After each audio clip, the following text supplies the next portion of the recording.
مختصر ہے مگر تاریخ ابدیت کا خلاصہ بھی ہے اور تاریخ ابدیت کا پیغام بھی ہے۔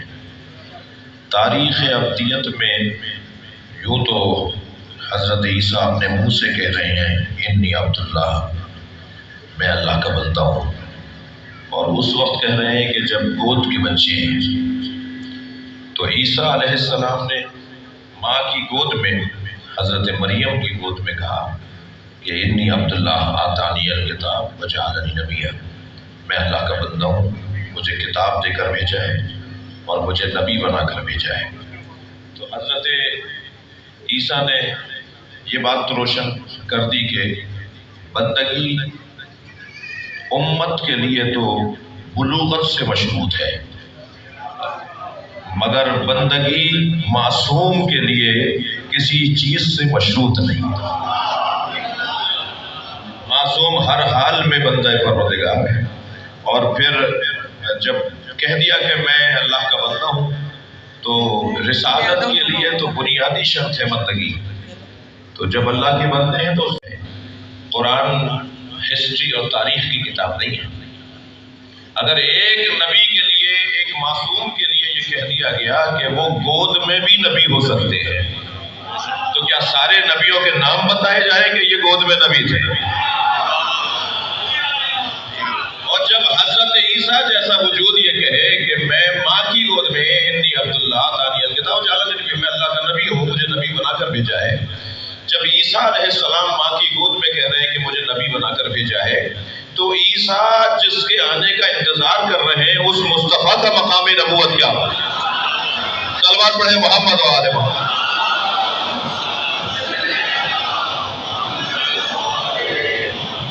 اچھا، آپ مولائیوں کا مجمع ہے، میں اپنے جملے کو بہتر کر لیتا ہوں، اور بہتر یہ ہوگا کہ عیسیٰ جس نبی کے آخری اولاد امام مہدی کا انتظار ہے، اس مصطفیٰ کی نبوت کا مقام ہے۔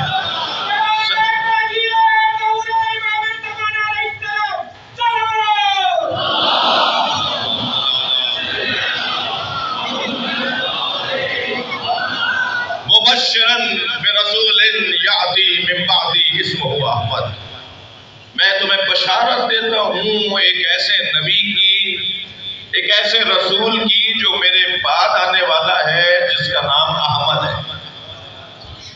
اچھا، استقبال محرم کی اسے مجلس تصور کر کے سنیے گا، اور میں بھی کوشش کرتا ہوں کہ اس طرح کا کوئی عنوان ترتیب آ جائے، لیکن بات یہاں آغاز میں ہی ایک حسن اور جمال کی آ گئی ہے، تو یہاں یہ بات مکمل کیے بغیر نہیں گزروں تو بہتر ہے۔ فرما رہے ہیں وَمُبَشِّرًا بِرَسُولٍ، میں تمہیں بشارت دیتا ہوں ایک رسول کی۔ رسول نبی سے زیادہ بڑا درجہ ہے۔ یہاں امت کو نبی کا دنیا میں آنے سے پہلے نبی ہونا سمجھ میں نہیں آتا، اور حضرت عیسیٰ ان کے دنیا میں آنے سے پہلے رسالت کے قائل ہیں۔ میں تمہیں ایک رسول کی بشارت دیتا ہوں جو میرے بعد آئے گا۔ بھائی، بعد میں آنا مفضول ہونے کا لازمہ نہیں ہے، ضروری نہیں ہے جو بعد میں آیا ہے وہ مفضول ہے اور جو پہلے آیا ہے وہ افضل ہے۔ ہندوستان میں یوم حسین ہو رہا، اور یوم حسین میں خطیب اہل سنت کے تھے جناب نظام الدین ثانی دہلی کے درگاہ کے سجادہ نشین، نظامی سلسلے کے پیر خطاب کرتے ہوئے کہنے لگے سنو، میں سنی ہوں مگر تفصیلی سنی ہوں، اور تفصیلی سنی اسے کہتے ہیں جو بعد از نبی علی کی فضیلت کا قائل ہے۔ تو اپنی بات اور اپنے عقیدے کو، اچھا یہ عقیدہ اور تفصیلی سنی ہونا علامہ اقبال نے بھی اسے اپنے لیے اعزاز سمجھا ہے۔ میں اپنے بچوں سے کہوں کہ زبردستی کسی کو شیعہ بنانے کی کوشش نہ کرو، ہمیں بھرتی تو ویسے کرنی نہیں ہے۔ صلوات پڑھے ذرا محمد و آل محمد۔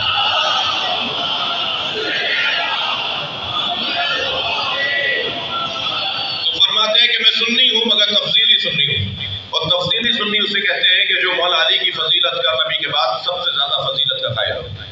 اور پھر بات واضح کرنے کے لیے کہنے لگے کہ ترتیب دو طرح کی ہوتی ہے، ترتیب خلافت اور ترتیب فضیلت۔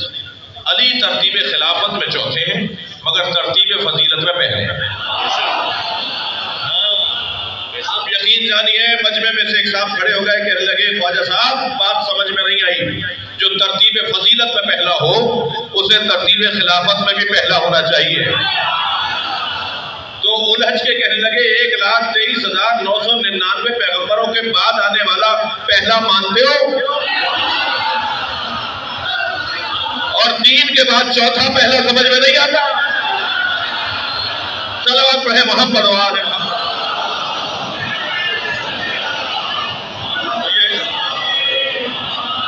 یہ ضروری نہیں ہے کہ جو بعد میں آ رہا ہے وہ مفضول ہے اور جو پہلے آ گیا ہے وہ فاضل ہے۔ اور یہ عقیدہ ہے ہمارے علمائیوں کا، جو بعض لوگ تفضیلی ہیں مگر تفضیلی ہونے کے بعد ترتیب میں مولا کو چوتھا مانتے ہیں، اور یہ بحث کوئی الجھن والی نہیں ہے، تاریخی بحث ہے اور بہت زیادہ معیار سے گر کر گفتگو نہیں کرنی، اس لیے کہ ممبر بڑا عظیم ہے اور جتنی عظمت والی جگہ پر آپ بیٹھے ہیں تو اتنی بات بھی عظیم ہوئی ہے، اور بات عظیم یہ ہے کہ علی علی ہے۔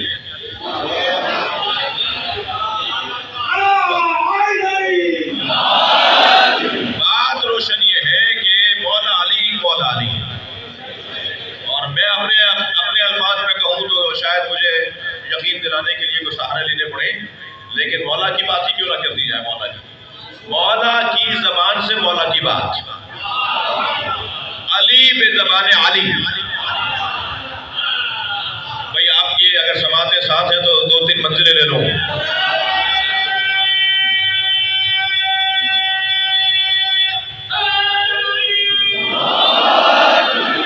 مولا اپنے 100 سے زیادہ مثالیں ہیں نہج البلاغہ میں جو مولا نے اپنے بارے میں خود فرمایا کہ میں کیا ہوں۔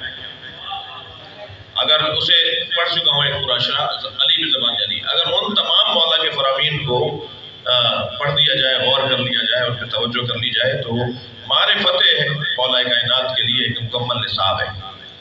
میرا دل کر رہا ہے کہ 2-3 مثالیں فرماتے لو اجتماع العرب علی قتالی، اگر سارا عرب مجھے مارنے کو جمع ہو جائے، لما ولیتو پشت دکھا کر نہیں جاؤں گا،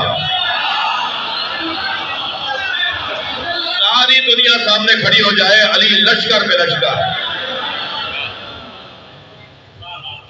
یہ شہادت، یہ شجاعت کا ایک منظر، اور علم کے بارے میں تو مولا نے جتنا زیادہ اپنے بارے میں فرمایا ہے وہ علم کے باب میں فرمایا ہے۔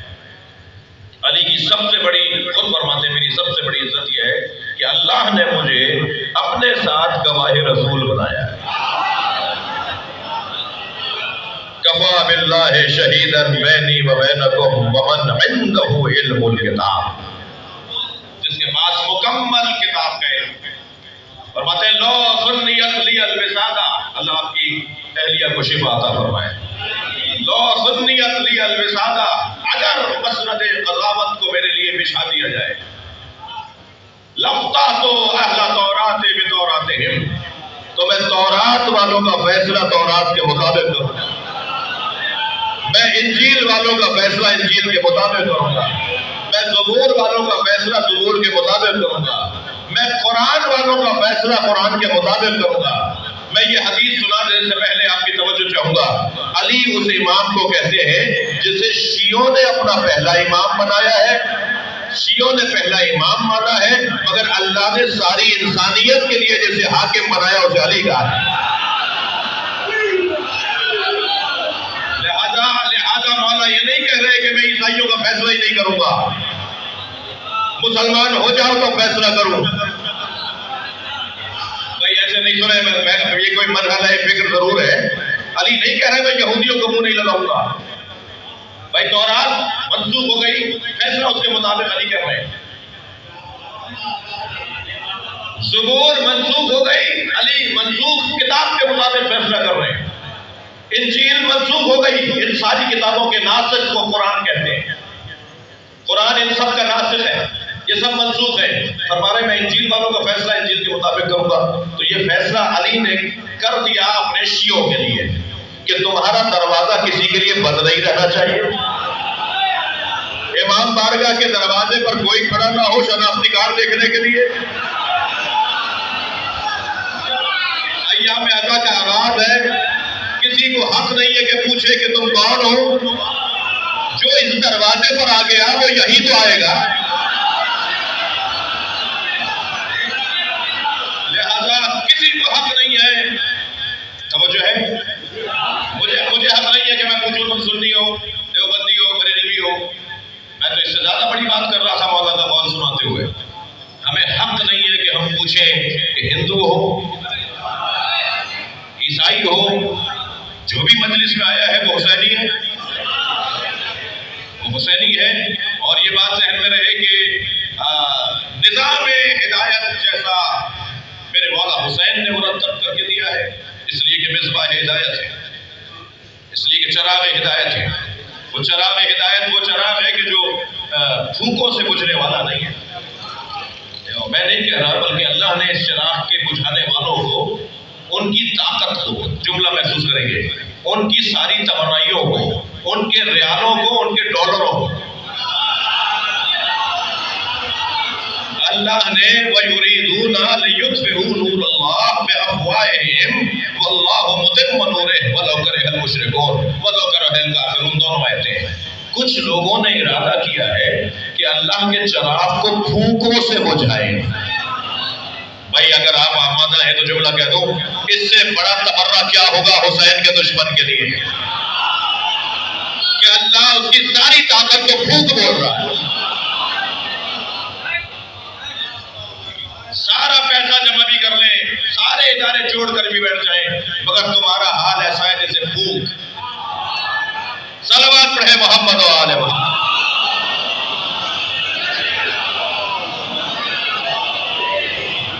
تو چراغ ہدایت ہے میرے مولا حسین، اور مولا حسین کا نظام ہدایت جو بنا کر دیا ہے مولا نے، جو سجا کر دیا ہے مولا نے، اس کو عزاداری کہتے ہیں، اس کو محرم کہتے ہیں، اس کو امام بارگاہ کہتے ہیں، اس کو عزا خانہ کہتے ہیں۔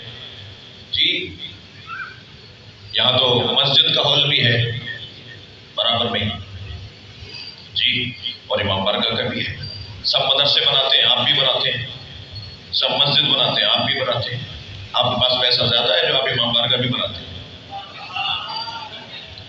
مسجد کے اندر محراب بھی ہے اور ممبر بھی ہے، مائک بھی ہے اور لوگ جاتے بھی ہیں، تو وہی مجلس کر لیتے ہیں۔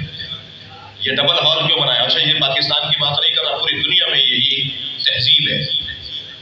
مسجد اور امام بارگاہ ساتھ ساتھ ضرور ہیں، مگر دونوں کے دروازے مختلف ہیں، دونوں کے رستے مختلف ہیں۔ ایک مینجمنٹ چلاتی ہے، ایک انتظامیہ چلاتی ہے، مگر دونوں کا ہال علیحدہ ہے، دونوں کے تقاضے علیحدہ ہیں۔ کل قیامت میں اگر ہندوؤں نے شکایت کی یا اللہ میں اسلام سمجھنے گیا تھا، مسلمان تو مسجد میں نہیں آنے دیتا تھا، کوئی جواب نہیں دے سکے گا، صرف آپ جواب دے پائیں گے یا اللہ ہم نے مسجد کے ساتھ امام بارگاہ بنایا اس لیے تھا، یہ حسین کا خیمہ ہے، ہر آنے والے حر کے لیے کھلا رہنا ہے۔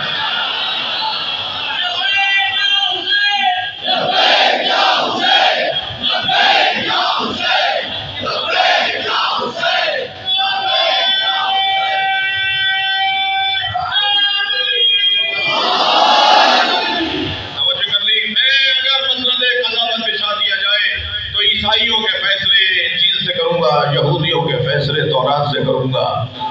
اللہ اکبر۔ میرے مولا علی فرما رہے ہیں کہ سب کے لیے دروازہ کھلا رکھو، برداشت بڑھاؤ، تحمل مزاجی بڑھاؤ، اور لوگوں کے چپتے ہوئے جملے سنو۔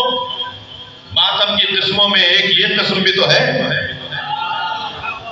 ماتم کی 10 قسمیں ہیں نا، کہ امروہے والے ایسا کرتے ہیں اور الور والے ایسا کرتے ہیں اور لکھنؤ والے ایسا کرتے ہیں، اور مثال کے طور پر بھائی جو جن کے نام نہ لو مجھے معاف کر دینا جی، مثلا آبادیوں کے طریقے ہیں، تہذیب ہے نا ہماری تو بڑے صغیر کی، حتی علم سجانے میں ہمارے ہاں علم بتا دیتا ہے کہ کہاں کا ہے، تو تہذیب کا حصہ ہے، ثقافت کا حصہ ہے۔ یہ جملہ میں اسی جگہ کے لیے آپ سے کہہ دوں اور ہدیہ کر دوں، دین کو جملہ محسوس کریں گے، دین کو ثقافت بنا لو تاکہ کوئی مٹا نہ پائے۔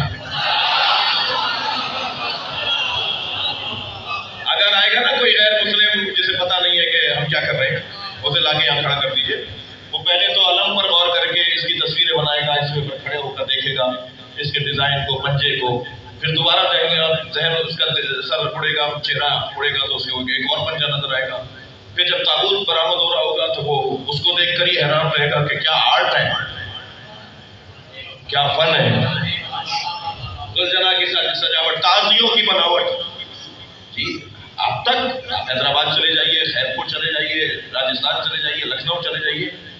جی میں اپنے وطن گیا جے پور، اجمیر، حلوت شریف، تو ہمارے یہاں کی کربلا میں کہا جی 3000 تازیے آتے ہیں ابھی عاشور کے دن.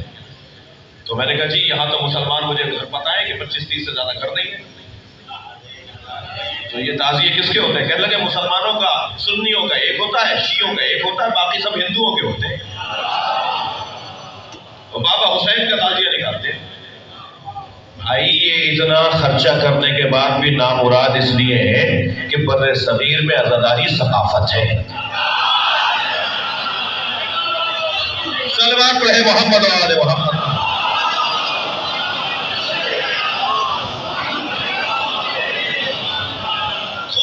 ناک کے نیچے جہاں سے یہ جماعت بنی، سب سے خوبصورت اگر آپ لسٹ بنائیں گے پاکستان کے کون سے شہروں میں خوبصورت تعزیے بنائے جاتے ہیں. یہ جو جماعت تکفیری جماعت بنی جنہوں نے جی پاکستان کی دیواریں کالی کی، بڑی آرزویں لے کر قبروں کے اندر چلے گئے اور ان کے مردہ بدنوں کو کیڑے کھا رہے ہیں. وہ آرزویں لے کر چلے گئے کہ یہ نہیں ہونے دیں گے اور وہ نہیں ہونے دیں گے. خود ان کے محلے میں بھی مجلس پڑھ کر آئے. توجہ ہے. اور کیا خوبصورت تعزیہ ہے، کیا خوبصورت، کیا کام ہوتا ہے سال بھر اس پہ، کچھ نہیں کر پائے. اچھا یہ کہہ رہا ہوں کہ وہ کچھ نہیں کر پائے خلاف میں، تو یہ کوئی صحت مند نہ ہو جائے، موٹا نہ ہو جائے کہ ہم کچھ کر رہے ہیں.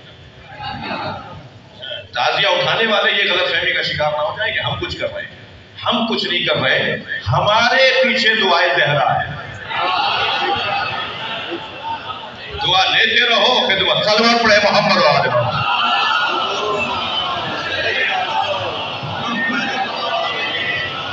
اس سے بہتر اور بلند صلوات.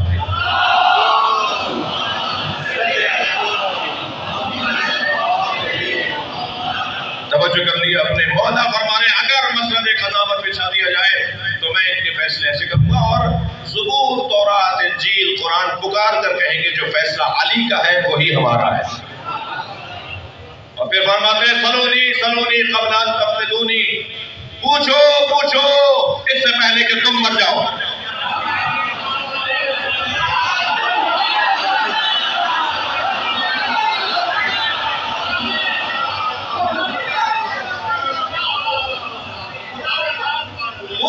پوچھو اس سے پہلے کہ تم مر جاؤ.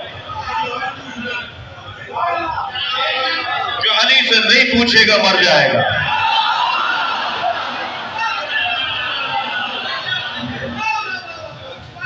ترجمے دونوں ٹھیک ہے، میں اس ترجمے کی مخالفت نہیں کر رہا، مگر یہ بھی تو ٹھیک ہے تو جس میں فضیلت کا پہلو پایا جائے وہ ترجمہ نہ ہوگا. من کنت مولا تھکے تو نہیں ہے، من کنت مولا وہذا علی المولا، یہ ترجمہ ٹھیک ہے، میں جس کا مولا ہوں علی اس کا مولا ہے. مگر ایک اور ٹھیک ترجمہ بھی تو ہے، عربی ہے بھائی، ہے ترجمہ اردو میں ہو رہا ہے جی، عربی نہیں بدل رہی، میری زبان میں فرق آ رہا ہے. من کنت مولا وہذا علی المولا، میں جس کا مولا ہوں علی اس کا مولا ہے. یہ ٹھیک ہے، اس کا انکار کروں گا تو کہیں پکڑائی ہو جائے گی جی، ذمہ داری سے بات ہونی چاہیے. مگر ایک اور ترجمہ بھی تو ٹھیک ہے، میں جس کا مولا تھا علی اس کا مولا ہے. صلوات پڑھے محمد و آل محمد.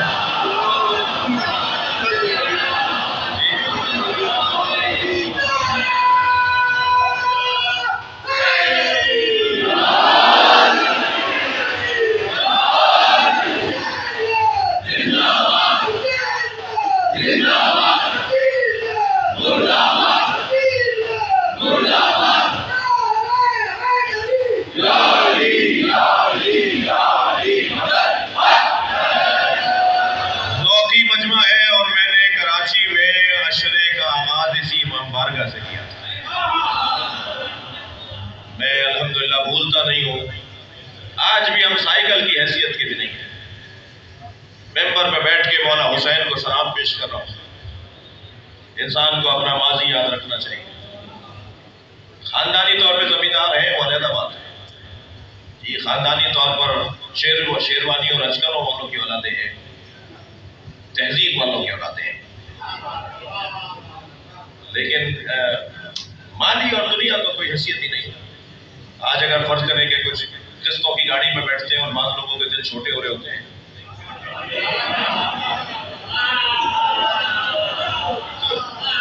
انہیں بھی تھوڑا سا فرصت دے دوں کہ بھائی ہم بھولے نہیں ہیں, ہم وہی فقیر لوگ ہیں, فقیروں کی اولاد ہیں اور ایسے ہی رہنا چاہتے ہیں. جی مہنگی گاڑی میں بیٹھو مگر پیدل چلنے والے کو ہاتھ بھی مانو. مہنگے گھر میں رہو مگر جھگی میں رہنے والے کو مومن مانو. تو کوئی مسئلہ نہیں ہے.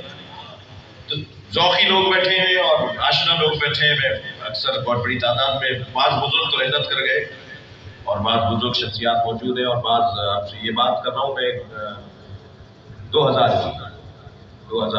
اور 2001 شاید 2 سال میں آپ کی خدمت میں رہا. تو بعض ہمارے جو اس وقت میں بالکل ہی جوان تھے وہ آپ بزرگ بھی ہو رہے ہیں کچھ آہستہ آہستہ. تو ذوقی لوگ ہیں تو ایک جملہ اور کہہ دیتا ہوں. ان الحسن والحسین سیدہ شباب اہل الجنہ. ترجمہ سب نے لکھا ہوا ہے کہ حسن حسین جوانان جنت کے سردار ہیں.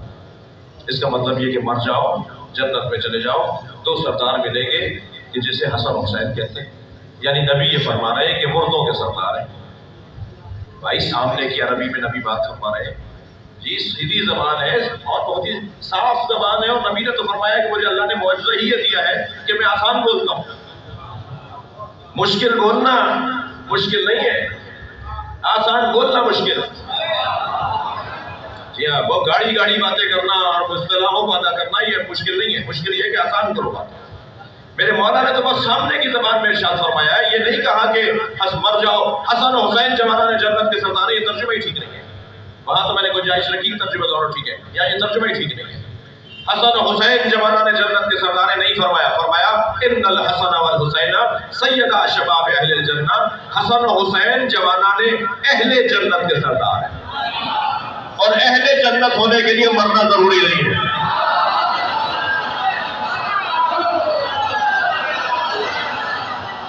اسی دنیا میں اہل جنت ہو جاؤ, حسنین سردار ہے. صلوات ہے محمد و آل محمد.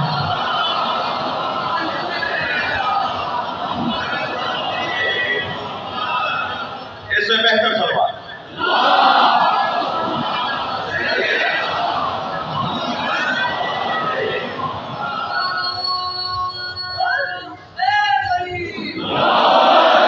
لہذا تہذیب, آداب, احساس, توجہ, خیال, اپنے آپ کو محتاط رکھنا یا ایام آزاد کی بنیادی تعلیم.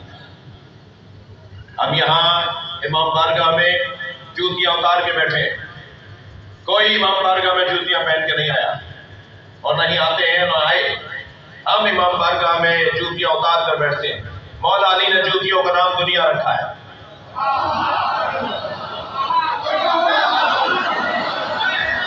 ہم اپنی دنیا چھوڑ کر آتے ہیں. باہر جائیں گے تو بڑی مہنگی گاڑی میں بیٹھیں گے, مگر جب یہاں بیٹھیں گے تو حسین کے فقیر ہیں. عزاداری کا ایک روشن پیغام یہ کہ ذات کی نفی. جی میں گورنر ہاؤس میٹنگ میں جاؤں تو گردن ٹیڑھی کر کے جاؤں تو اللہ کو اچھا لگے گا, لیکن امام بارگاہ میں گردن ٹیڑھی نہیں کرنی. امام بارگاہ میں تو گردن جھکانی. اپنی ذات کی نفی کا ایک عنوان ہے تہذیب ادا. جہاں جگہ مل جائے وہاں بیٹھ جاؤ, کوئی بلا لے اور جگہ ہو تو آپ ہی جاؤ. لیکن آداب مجلس میں سے ایک لمبی لسٹ ہے, میں چھوڑ رہا ہوں. ان بچوں اور جوانوں کو ایک جملہ کہوں گا کہ مجلس حسین میں جب قدم رکھو تو وضو کر کے بیٹھو. بس اس سال کا یہی سبق بچوں کے لیے, بڑے تو کرتے ہیں. بچے اس سال کا یہی سبق لے لیں کہ کبھی مجلس میں نہیں جائیں گے مگر وضو کر کے جائیں گے. اگر تم نے 2 مہینے 8 دن یہ پریکٹس کر لی تو اس ممبر حسین کی قسم کھا کے کہہ رہا ہوں کہ جہاں تم نے بدن پاک کر لیا تمہاری روح بھی پرواز کرنے لگے گی، روحانیت بڑھنے لگے گی، ولایتیں ملنے لگیں گی، تمہیں بہت کچھ ملے گا جو تم نے سوچا بھی نہیں تھا۔ تو یہاں جو بھی جھکتا ہے اسے اللہ عظمت عطا کرتا ہے۔ اب یہ تو اچھی بات نہیں ہے کہ میں نے آیت پڑھی اور آیت کا ترجمہ بھی نہیں کیا اور تفسیر بھی نہیں ہوئی، لہذا جلدی آپ سن لیجئے کچھ باتیں۔ ارشاد ہو رہا ہے ان ھذا لَهُوَ الْبَلَاءُ الْمُبِينُ، ابراہیم کی یہ قربانی بہت بڑی آزمائش، بلا یعنی آزمائش، ابتلا یعنی آزمائش، لِيَبْلُوَكُمْ یعنی آزمائش، امتحان۔ بلا سندھی والی بلا نہیں ہے، بلا اردو والی بلا نہیں ہے، بلکہ بلا سے مراد آزمائش، امتحان۔ یہ سب سے بڑا امتحان تھا جو ہم نے دیا، سب سے بڑا پیپر تھا، سب سے بڑا امتحان تھا، اس سے اونچی ہم نے امتحان ہی نہیں دیا۔ جو اللہ نے سب سے بڑا امتحان کہا، بلاء المبین، کھلا ہوا امتحان، کھلی آزمائش، اس کے بعد حق بنتا ہے کہ سرٹیفکیٹ بھی دے اللہ۔ تو اللہ نے حضرت ابراہیم کا امتحان لے کر جو سند دی ہے وہ ہے سلام علی ابراہیم۔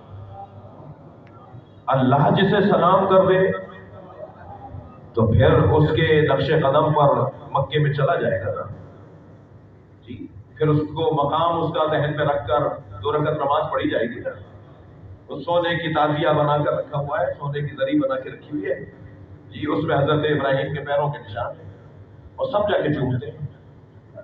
اچھا، چومنے والا اگر نبی ہو تو جا کر دیکھتا ضرور ہے، یعنی چومتا نہیں ہے تو زیارت ضرور کرتا ہے۔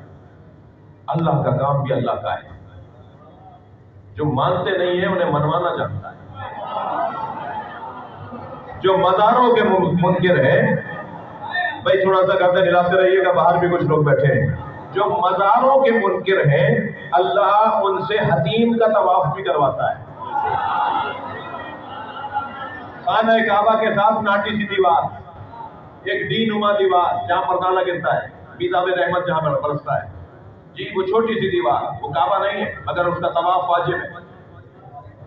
اگر کوئی وہاں سے رستہ ہے کوئی 4-6 فٹ کا، اگر وہاں سے کوئی نکل کے صرف کعبے کا طواف کرتا رہے طواف حاصل۔ طواف کے لیے لازم ہے کہ حتیم کو بھی شامل طواف کرو۔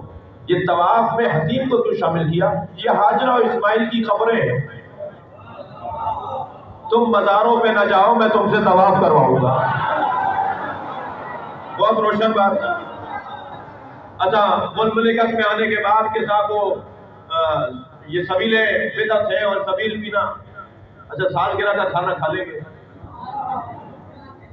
عقیقے کھا لیں گے اور کیا کچھ کھا لیں گے وہ ممبر سے نہیں بتا سکتا، لیکن اتنا ضرور ہے کہ سب کچھ کھا لیں گے، سب کچھ پی لیں گے، مگر کہیں گے جی سبیل پینا بدعت ہے۔ اللہ کو بھی آتا ہے منوانا۔ جو سبیلوں کے منکر ہیں وہ مکے سے زمزم لا کے ضرور مانتے ہیں۔ یہ اللہ کا کام ہے بھائی، وہ جانتا ہے کہ اسے کیسے کرنا ہے۔ سلام علی ابراہیم، آج تک زمزم بٹ رہا ہے، یہ ابراہیم پر اللہ کا سلام ہے۔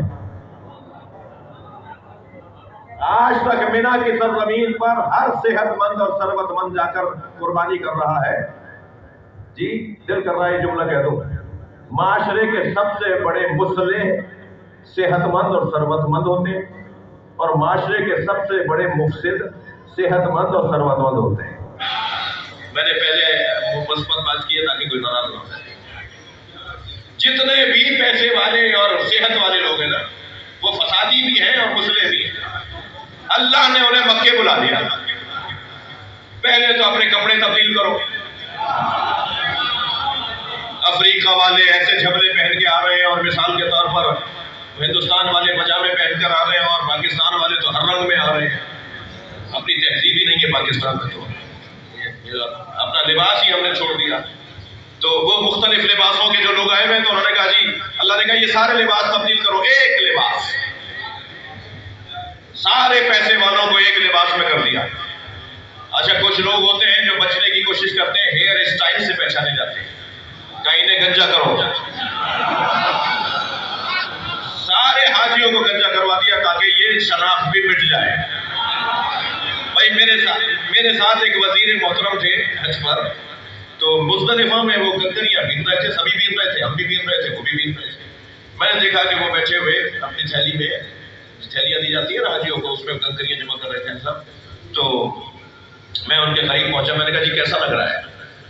کہنے لگے اللہ نہ کر رہا ہے، یہ کام تو بچے بھی نہیں کرتے، ایسا ذلیل کر رہا ہے۔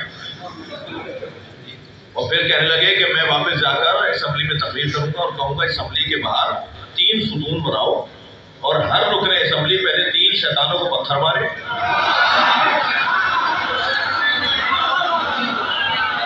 کلمات پڑھیں محمد و آل محمد۔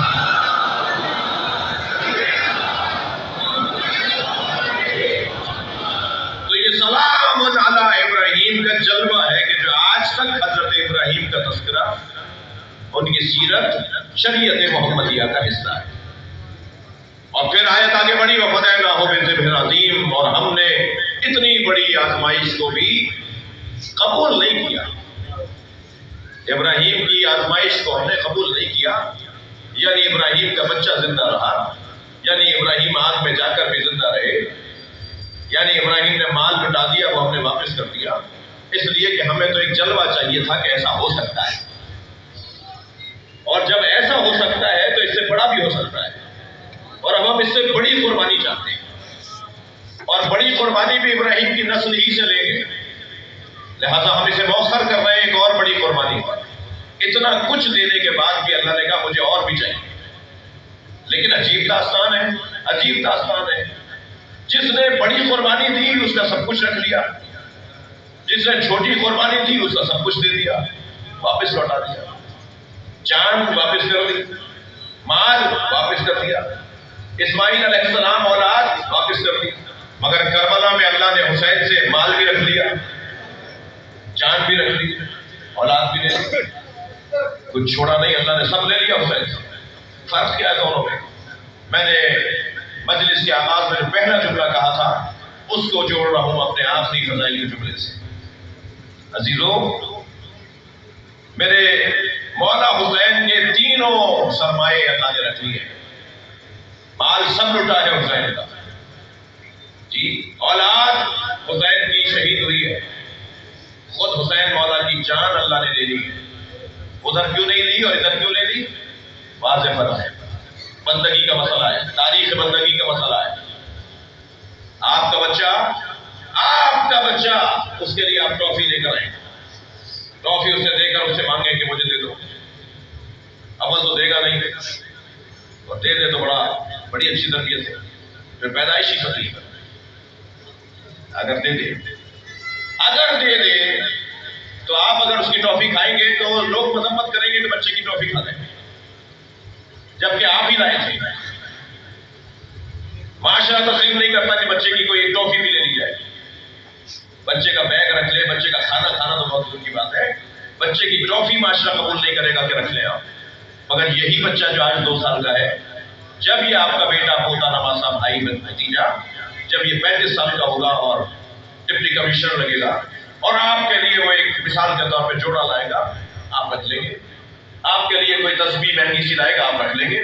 کچھ دن بعد دیکھا کہ ابا پریشان ہے تو گاڑی خرید کے دے دی، آپ نے رکھ لی۔ جی 35 سال پہلے ٹرافی نہیں دی، 35 سال کے بعد گاڑی لے لی، کپڑے لے لیے، پیسہ لے لیا، جو دے رہا ہے لے رہے۔ یہی فرق ہے ابراہیم اور حسین۔ ابراہیم بندگی کا بچپنا ہے، حسین بندگی کی جوانی ہے۔ بندگی جب جوان ہو جائے تو وہ حسین کہلاتا ہے۔ صلوات پڑھے مولا حسین کی ذات پر۔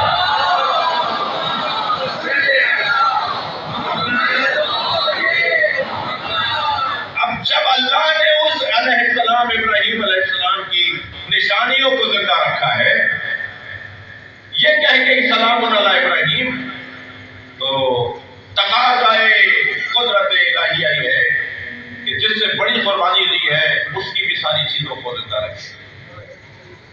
تو اللہ امام حسین کی یادوں کو زندہ رکھے گا، یہ ارادہ پروردگار ہے۔ اور ارادہ پروردگار کا اگر کوئی خادم نوکر ہو جائے، اللہ کے ارادے کا اگر کوئی مبلغ ہو جائے، اللہ کے ارادے کا اگر کوئی ناشر ہو جائے، تو اس کے لیے بہت بڑے اعزاز کی بات ہے۔ اللہ کا ارادہ یہ ہے کہ یہ ذکر رہے. اب اس ذکر کو نشر کرنے والا خود بخود محترم ہوتا چلا جائے. تو اپنی قدر کو میرے بچے اور جوان پہچانیں گے. یہ آپ علم نہیں اٹھا رہے ہوتے، ہاں علم اٹھا رہے ہوتے ہیں، مگر علم اٹھانے میں ایک پیغام ہے کہ آپ حسین مولا کی قربانی کو اپنے زمانے میں آئندہ نسل کے حوالے کرنے کے ذمہ دار ہیں. یہ امانت ہے جو بڑوں سے ملی تھی، اور یہ امانت ہمیں اپنے بچوں کو دینی ہے. ہم سے شروع نہیں ہوا ہے کام، ہم پہ ختم نہیں ہوگا.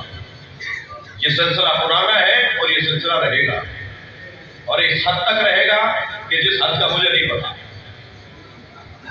کہ کب تک رہے گا. میں تو صرف ایک آیت سنا کر اپنے بیان کو مکمل کروں. قرآن مجید سورہ مبارکہ زمر کی ایک حسین اور عجیب آیت ہے. وَسِيقَ الَّذِينَ اتَّقَوْا رَبَّهُمْ إِلَى الْجَنَّةِ زُمَرًا. اہل تقویٰ کو جنت میں دھکا دے دے کر لے جا رہے ہوں گے اور وہ جانے کو تیار نہیں ہوں گے. اچھا، اس سے 2 آیتیں پہلے ہیں کہ کافروں کو دوزخ میں دھکا دے کر لے جا رہے ہیں. تو دوزخ میں تو دھکا دے کر لے جانا سمجھ میں آتا ہے، جنت میں دھکا دے کر لے جانا کیسے سمجھے گی؟ تو شوق سے جائے گا نا، خود کہہ دیے جنت میں بھاگتا نہ جائے، انہیں تو جانے کو تیار ہی نہیں ہے. یہ جانے کو کیوں تیار نہیں ہے؟ مسئلہ یہ ہے کہ جنت اس کی کم قیمت لگی، اسے اللہ سے اور کچھ چاہیے. تو وہ جو جنت میں جانے کے لائن لگائے کھڑے ہوں گے کہ جی ہمیں بھیج دو، یہ نہیں جا رہے تو ہمیں بھیج دو، تو انہوں تو بھیج نہیں رہے ہوگا، اللہ انہیں بھیج رہا ہوگا. تو کہیں گے یہ کون ہے؟ من ہم. اب حدیث سنا ہوا، اس آیت کی تفسیر میں حدیث ہے. تو آواز دے کر کہیں گے من ہم، یہ کون ہے جو جنت میں جانے کو تیار نہیں ہو رہے؟ تو آواز آئے گی ہم خداس الحسین. یہ دنیا میں حسین حسین بولنے والے، جن کا مرنا جینا حسین حسین، جن کی زندگی کا حاصل اور کمال حسین حسین، یہ کہہ رہے ہیں ہمیں وہ جنت چاہیے جہاں حسین نظر آئے. ہمیں حسین دکھا دو، بس ہماری جنت یہ. انہیں روک لیا جائے گا اور انتظار کروایا جائے گا کہ محشر میں حسین مولا کی سواری آئے. اور جب امام حسین کی سواری آئے گی تو یہ دوڑتے ہوئے مولا کے گرد حلقہ باندھیں گے. اب میں اپنے تصورات میں کچھ دیر چلا جاؤں کہ حلقہ بندھے گا کہ آنکھوں میں آنسو ہوں گے، سینوں پہ ہاتھ ہوں گے. عجب نہیں ان میں کوئی لوہا پڑ رہا ہو، عجب نہیں کوئی آواز دے کر کہے کہ علی اکبر کا پرسا، عجب نہیں کوئی آواز دے کر کہے کہ قاسم کا پرسا. اب وہ میدان محشر ہوگا یا جلوس ادا؟ وہ محشر کے میدان امام حسین کا جلوس ہوگا. ہم یہاں علم اور تابوت اور ذوالجلوہ کے پیچھے چلتے ہیں، محشر میں جلوس نکلے گا تو حسین آگے ہوں گے اور حسین کے عزادار حسین کے پیچھے پیچھے ہوں گے. ایک ماں کی مجلس چہلوں میں سلام ہو اس ماں پر جس نے اپنے بچوں کو اپنے سامنے ذبح ہوتا ہوا دیکھا. میرے بچوں جوانوں، بی بی زہرا سلام اللہ علیہ کا جو زیارت نامہ ہے نا، اس زیارت نامے میں بی بی کے 2 لقب مصیبت کے لقب ہیں. ایک لقب ہے مقہورہ اور ایک لقب ہے مجتہدہ. مقہورہ اس خاتون کو کہتے ہیں جس پہ بہت سے لوگوں نے مل کے ظلم کیا. اجرکم اللہ، اجرکم اللہ. آپ کی آوازیں بلند ہو رہی ہیں. اللہ آپ کو کسی غم میں نہ ڈالے سوائے غم اہل بیت میں. رونے اور لانے والوں میں ہمیں قرار دے. اور مجتہدہ لغت میں اس اونٹنی کو کہتے ہیں جس کے سامنے اس کے بچوں کو نہر کر دیا جائے، اور اصطلاح میں جناب زہرا کو کہا جاتا ہے. میں آپ کے ساتھ مل کے سیدہ کی بارگاہ میں عرض کروں بی بی وہ کون سے بچے ہیں جو آپ کے سامنے ذبح ہوئے؟ عجب نہیں سیدہ کی آواز آئی میرا محسن مارا گیا. اجرکم اللہ، اجرکم اللہ. محشر میں سب سے پہلا قتل کا جو فیصلہ ہوگا وہ حضرت قابیل کا فیصلہ نہیں ہوگا، حضرت حابیل کا فیصلہ نہیں ہوگا جو قابیل نے مارا تھا. ہونا تو یہی چاہیے پہلا قتل زمین پر حابیل کا ہوا ہے، قابیل نے بھائی کو مارا ہے، لیکن محشر میں سب سے پہلا فیصلہ جس قتل کا ہوگا وہ حضرت محسن کا قتل ہے۔ میرے بچے کو میرے سامنے مارا، میرے حسن کو زہر دیا، میرے حسین کو کربلا میں گھوڑے سے گرا کے مارا۔ عزاداروں رو رہے ہیں، جملہ کہوں، میری زینب کو کہاں نہیں مارا، میری زینب کو کہاں نہیں مارا۔ اجرکم اللہ۔ جب سیدہ کی، یہ روایت سن لیجئے، جب سیدہ کی سواری عرش کے سامنے سے گزرے گی، کرسی پروردگار کے سامنے سے گزرے گی، تو بی بی سواری رکوا دے گی، آواز قدرت آئے گی، فاطمہ کیوں رکی ہو؟ بی بی فرمائیں گی بے آئیے دم من قتلت، میرے بچوں کو کس جرم میں مارا؟ یا اللہ مجھے آج انصاف چاہیے۔ آواز قدرت آئے گی، فاطمہ مانگو، کیا مانگنا چاہتی ہو؟ بی بی فرمائیں گی مجھے حسین ایسا دکھا جیسے عصر عاشور تھا۔ اللہ اکبر۔ آواز قدرت آئے گی، فاطمہ برداشت نہیں کر پاؤ گی۔ بی بی فرمائیں گی یا اللہ میں اہل محشر کو دکھانا چاہتا ہوں، میں بتانا چاہتی ہوں میرے بچوں کے ساتھ کیا ہوا۔ وسط محشر کی زمین کو اٹھایا جائے گا، وسط محشر کی درمیان کی زمین کا ٹکڑا اونچا ہو جائے گا، چاروں طرف اہل محشر ہوں گے، ایک ٹکڑا اوپر ہو جائے گا، اور وہ ٹکڑا جب اوپر ہوگا تو آواز آئے گی ھذا حسین۔ سارا محشر دیکھے گا حسین گھوڑے پہ ڈگمگا رہا ہے، کبھی دائیں گرتے ہیں کبھی بائیں گرنے لگتے ہیں، زین پکڑ کے سنبھل جاتے ہیں، اور پھر محشر دیکھے گا کہ حسین گھوڑے سے گر رہے ہیں۔ میرا دل کہتا ہے، روایت کہتی ہے کہ جناب حسین مولا وہاں گریں گے اور محشر میں جناب زہرا اپنی سواری سے گریں گے۔ پورا محشر گریہ ازاری کی صداؤں سے گونج رہا ہوگا۔ مجلس مکمل ہو گئی۔ جب حسین مولا گھوڑے پہ ڈگمگا رہے تھے نا، بائیں گرتے تھے تو زین پکڑ کے سنبھلتے تھے اور اس طرف دیکھ کر کہتے تھے لا واللہ، نہیں مجھے نہیں چاہیے، مجھے نہیں چاہیے۔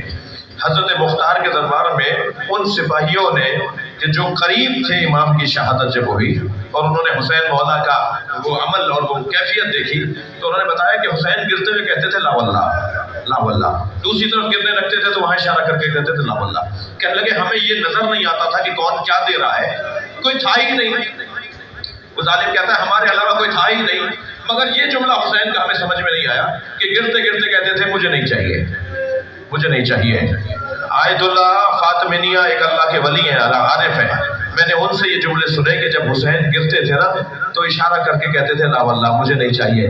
زہرا آگے بڑھ کے کہتی تھی میری گود میں آ جاؤ، اور حسین کہتے تھے اماں یہ میرا امتحان ہے، مجھے خود زمین کربلا پہ گرنا دیجیے۔